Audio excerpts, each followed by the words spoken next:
পৃথিবীর শ্রেষ্ঠ একজন নারী, যে তার স্বামীর ভালোবাসার জন্য সব কিছু ত্যাগ করে দিল।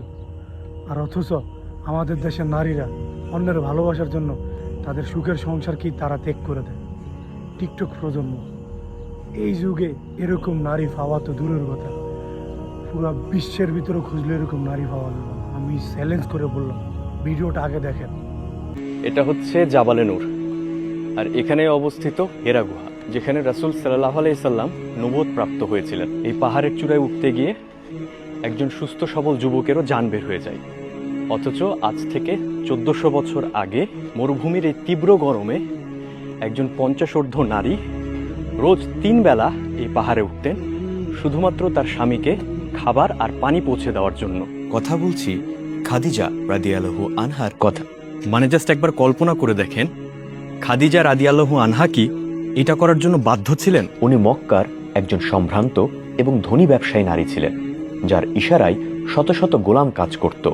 তিনি চাইলে নিজে আরাম করে কোনো গোলামকে দিয়েও এই কাজটা করিয়ে নিতে পারতেন, কিন্তু তিনি ঠিক তাই করেছেন যা একজন প্রকৃত জীবনসঙ্গী করে থাকে। নবুয়ত লাভের পর রাসূলুল্লাহ সাল্লাল্লাহু আলাইহি ওয়াসাল্লাম যখন এক অজানা শঙ্কায় ভীত ছিলেন, তখন তার হাতটা শক্ত করে ধরেছিলেন এই খাদিজা রাদিয়াল্লাহু আনহা। পুরো কওমের বিরুদ্ধে গিয়ে তিনি রাসূলকে সাহস জুগিয়েছিলেন। স্বামীর এই অদ্ভুত একাকিত্বকে তিনি ভালোবেসে আগলে রেখেছিলেন। তিনি নিজের হাতে খাবার তৈরি করতেন আর এই ভয়ঙ্কর দুর্গম পাহাড় বেয়ে প্রতিদিন উপরে উঠে তা দিয়ে আসতেন।